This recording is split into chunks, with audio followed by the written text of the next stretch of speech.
prosseguindo o estudo dos nossos salmos, ainda no Salmo 121, versículo 6, o salmista, diante da confiança tida em Deus, no guarda fiel do seu povo, ele diz no versículo 6, o sol não te molestará de dia, nem a lua de noite. Ou seja, nada poderá molestar a sua vida, nem de dia e nem de noite. Nem as assombrações da meia-noite poderá tirar a sua paz, se você tiver essa confiança plena nesse Deus que criou os céus e a terra. Ele sabia, e aqui ele expressa isso, que ele tinha um guarda que estava cuidando dele, que o guarda era o Senhor Deus, e que nada nesta vida pode tirar a paz daquele que tem a sua fé em Deus. Nada nesta vida pode tirar a esperança daquele que tem a sua fé em Deus.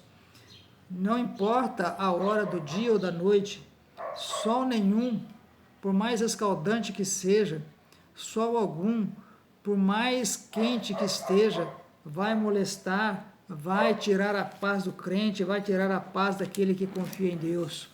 E nós vemos que essa provisão de Deus para com o seu povo, ela é antiga, desde sempre, poderia dizer assim.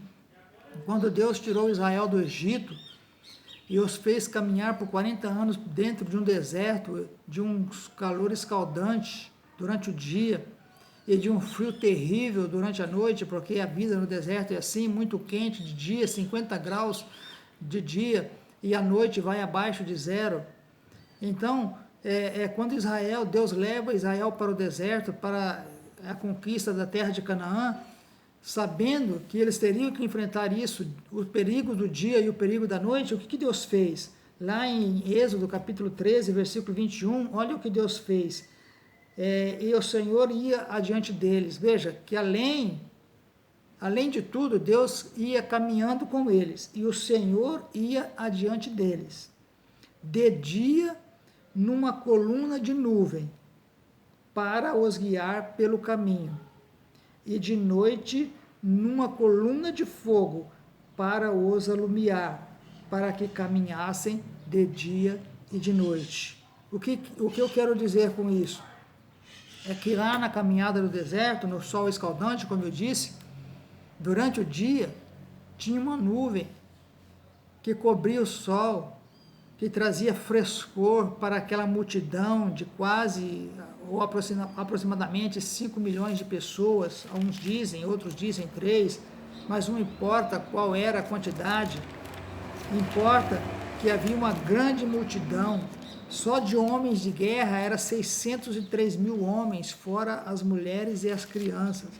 Então veja que não era pouca gente.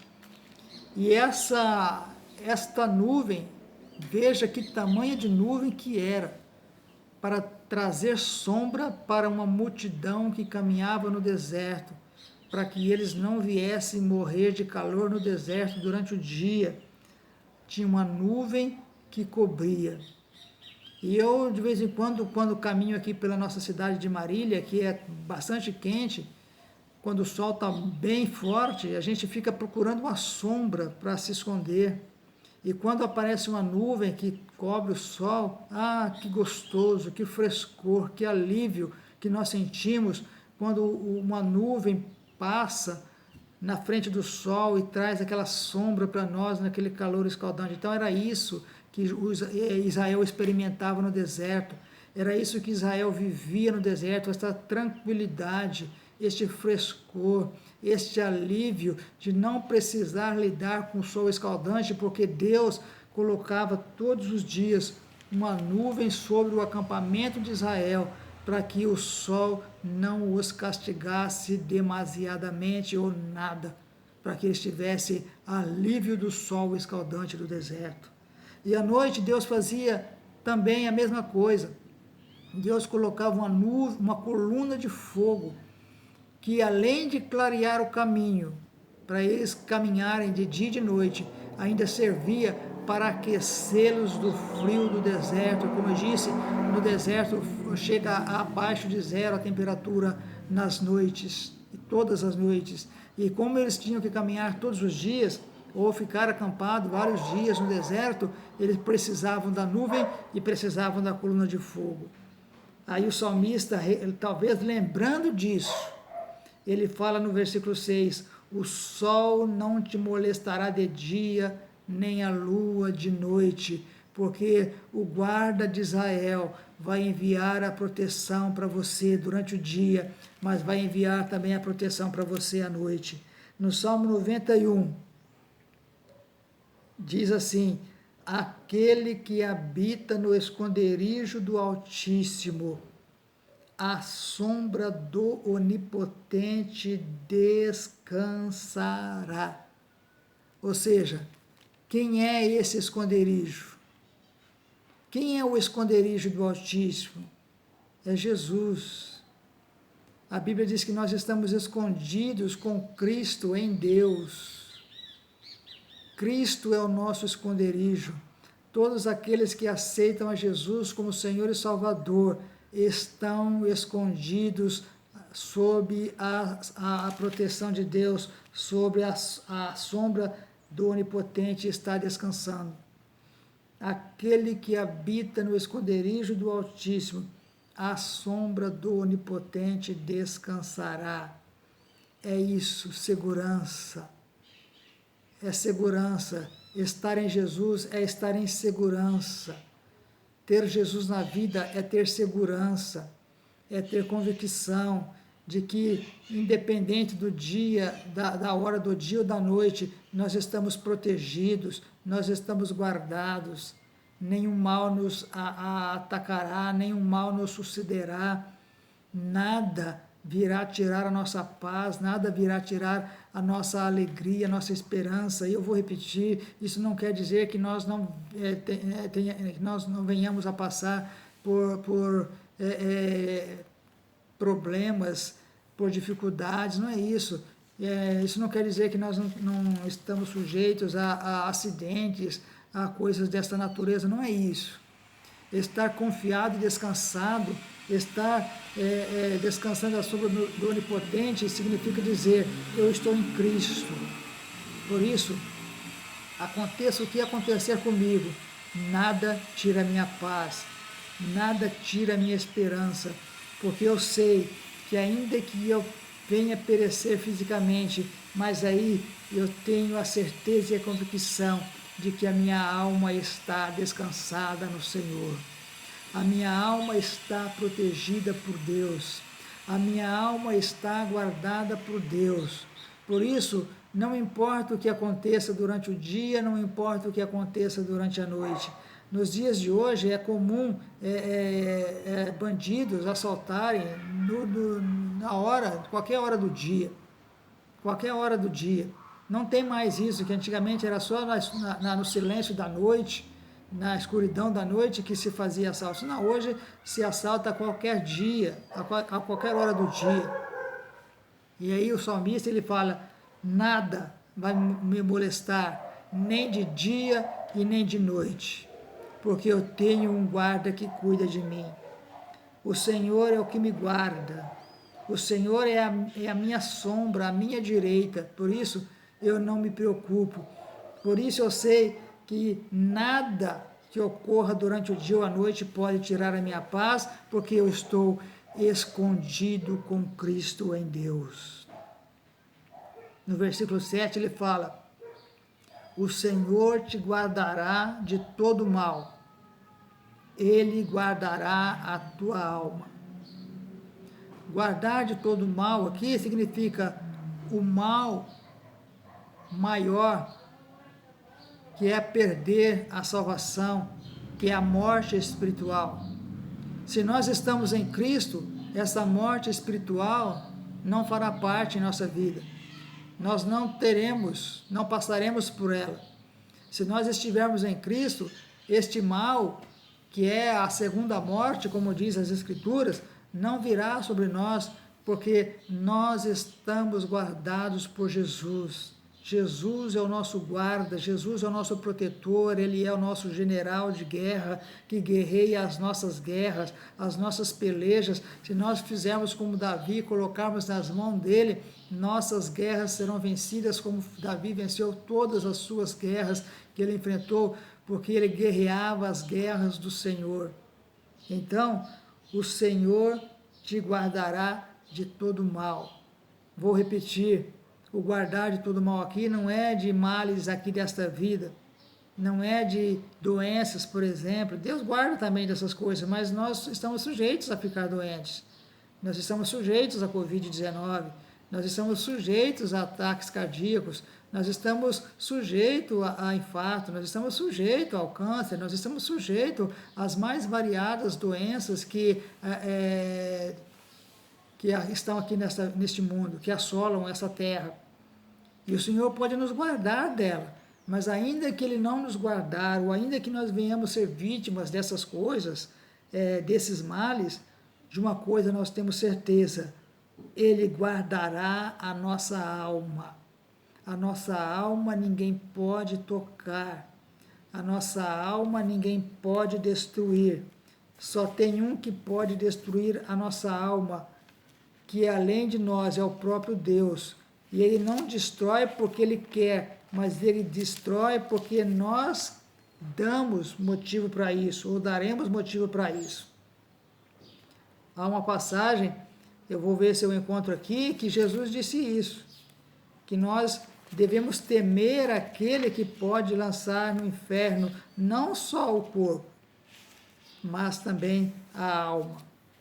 Então, se nós estamos em Jesus, se nós estamos em Cristo, ainda que venhamos passar por essas tribulações, por essas aflições, por essas adversidades, quais sejam, doenças de todos os tipos, hoje estamos aí nessa luta contra o Covid-19, e ainda que o crente morra de Covid-19, mas uma coisa o crente tem certeza, ele tem a sua alma guardada, porque o Covid pode matar o corpo, mas não a alma.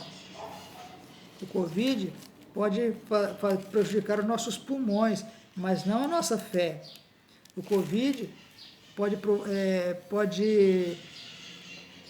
prejudicar até algum outro órgão nosso, porque a gente sabe que ele tem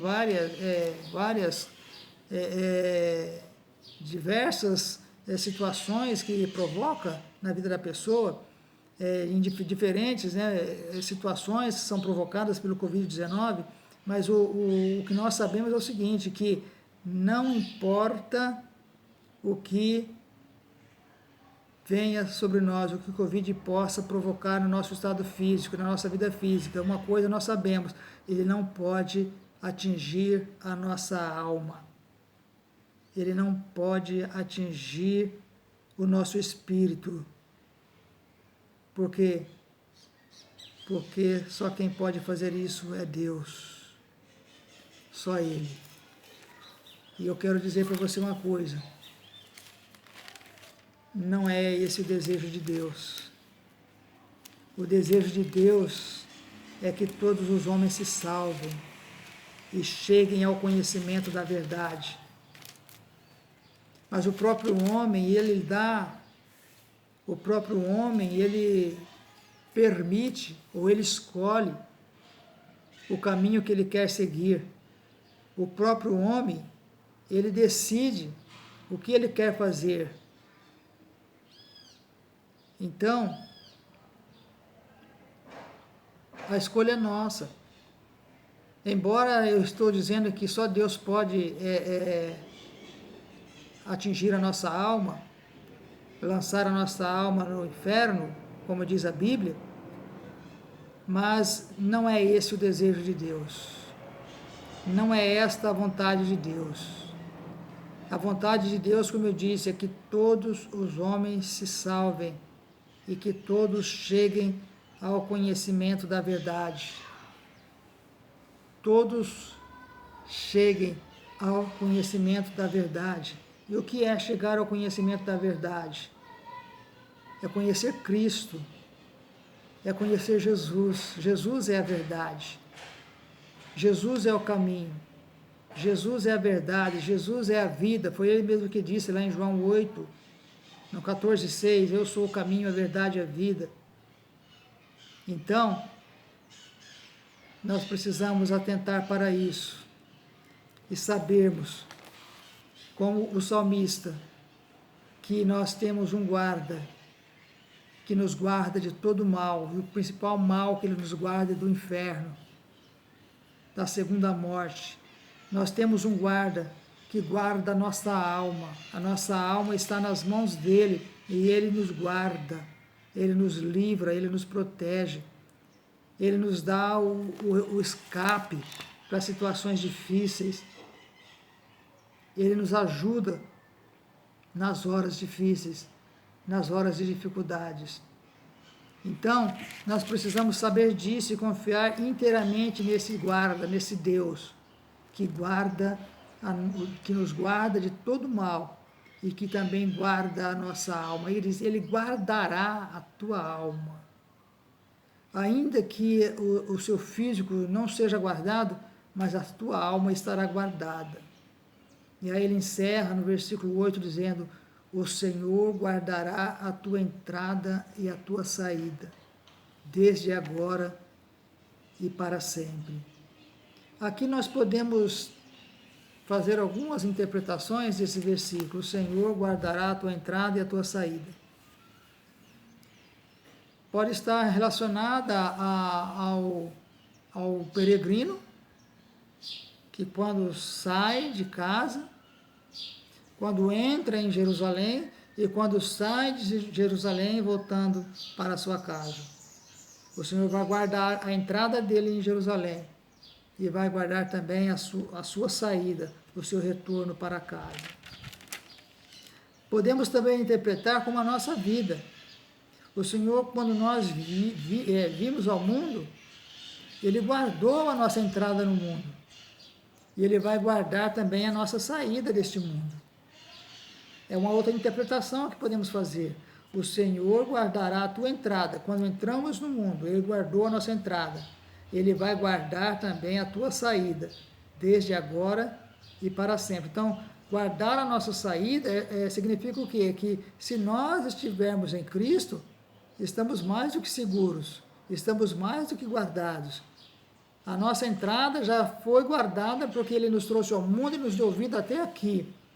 A nossa saída também será guardada por Ele, se nós permanecermos no Seu Filho Jesus Cristo. Se nós permanecermos na Sua palavra, se nós permanecermos nos Seus ensinamentos. Então, nós podemos fazer essa relação nesse versículo 8, tanto aos peregrinos que subiam a Jerusalém, que tinha a sua entrada guardada na Cidade Santa e a sua saída da Cidade Santa no seu retorno para a sua casa, como a nossa entrada no mundo e a nossa saída deste mundo, que também será guardada por Deus.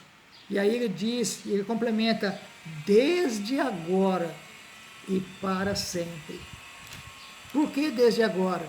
Porque se nós aceitamos a Jesus e estamos servindo a Cristo, Ele já está nos guardando da segunda morte. Ele já está nos guardando da morte espiritual.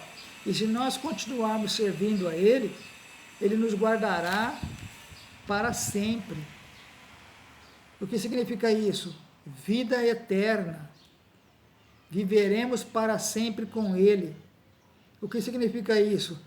Vamos morrer fisicamente, mas espiritualmente viveremos para sempre com o Senhor. Já citamos aqui o versículo lá de Colossenses, né, de 1 Tessalonicenses, onde Paulo, escrevendo a igreja de Colossos, ele fala sobre a partida do crente aqui deste mundo, que a igreja de Colossos estava com algumas dificuldades em entender isso, de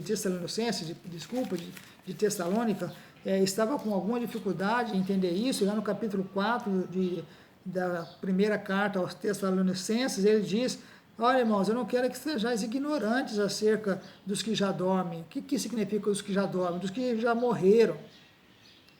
Para que não vos entristeçais como os demais que não têm esperança. Porque se cremos que Jesus morreu e ressuscitou, assim também os que em Jesus dormem, Deus o tornará a trazer com Ele. Dizemos-vos, pois, isto pela palavra do Senhor, que nós, os que ficarmos vivos para a vinda do Senhor, não precederemos os que dormem, ou seja, os que estão mortos, porque o mesmo Senhor descerá do céu com um alarido, e com voz de arcanjo e com a trombeta de Deus, e os que morreram em Cristo ressuscitarão primeiro. Depois, nós, os que ficarmos vivos, seremos arrebatados juntamente com eles nas nuvens, a encontrar o Senhor nos ares. E olha que lindo! E assim estaremos sempre com o Senhor. Então aqui a confiança do salmista, a confiança do peregrino, era que durante a sua caminhada de ida e volta a Jerusalém, nenhum mal iria lhe sobrevir, que Deus o livraria, que a sua alma estaria guardada, que a sua entrada na cidade santa estaria guardada e a sua saída também. E mais que isso, que ele sempre teria a proteção de Deus, que Deus o guardaria para sempre. E nós também, como servos de Deus, como filhos de Deus, porque uma vez que aceitamos a Cristo, recebemos o direito de ser chamados filhos de Deus. E nessa graça que recebemos, de sermos chamados filhos de Deus, se perseverarmos nisso, nós teremos a nossa saída deste mundo guardada por Deus. A nossa entrada já foi guardada. E Ele tem nos guardado até aqui, até o dia de hoje. E quando nós partirmos, como disse Paulo, quando dormirmos com o Senhor, que é morrer fisicamente, nós estaremos dormindo apenas. Estaremos guardados. E quando a trombeta soar, os que morreram em Cristo ressuscitarão primeiro, e os que estiverem vivos serão arrebatados, e vão encontrar com os que ressuscitaram nos ares, e para se encontrarem com o Senhor nos ares, e estarmos para sempre com o Senhor.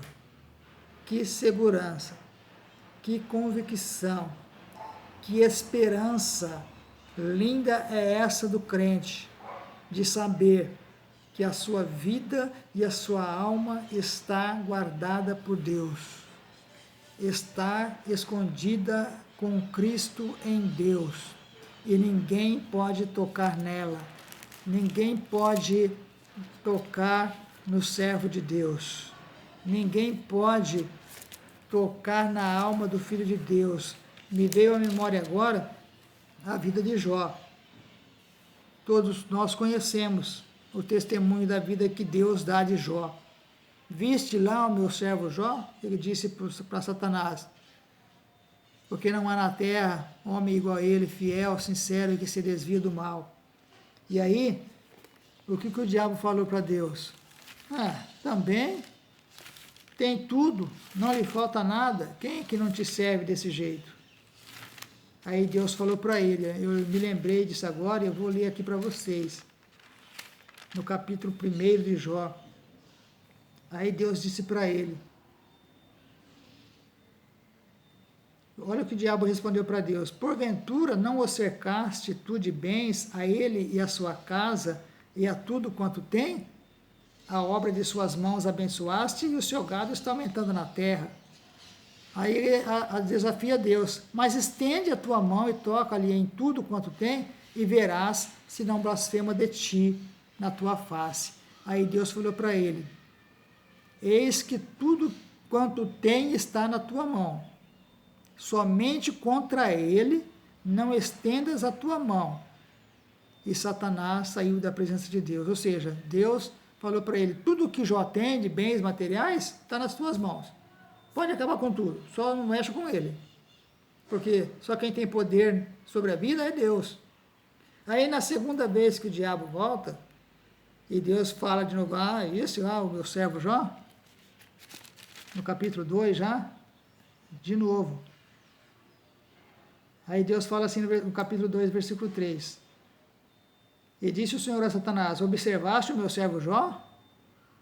Porque ninguém há na terra semelhante a ele, homem sincero e reto, temente a Deus e desviando-se do mal, e que ainda retém a sua sinceridade, havendo-me tu incitado contra ele para o consumir sem causa, porque foi isso que o diabo fez, incitou Deus contra Jó.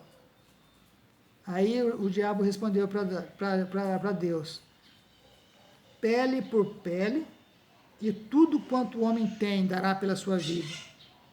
Estende a tua mão, porém a tua mão, e toca-lhe nos ossos e na carne, e verás se não blasfema de ti na tua face. Outra vez, incitando Deus contra Jó. Aí Deus disse: eis que ele está na tua mão, poupa, porém, a sua vida. Ou seja, a vida de Jó pertence a mim, e ninguém toca nela. Pode tocar na carne dele, pode tocar nos ossos dele, mas na vida não. Porque a vida pertence a mim, e eu que sou o autor da vida. E eu que tenho o direito de dar, eu que tenho o direito de tirar a vida. Você não tem direito a nada. Era como Deus dizendo isso para o diabo. Mas vai lá, toca na vida, toca na carne dele, toca no corpo dele. E a vida aqui é a alma. A alma é a vida. Então, quando a gente diz, o salmista diz: ele guardará a tua alma desde agora e para sempre. Vamos ler lá no Salmo 121, para não ler errado.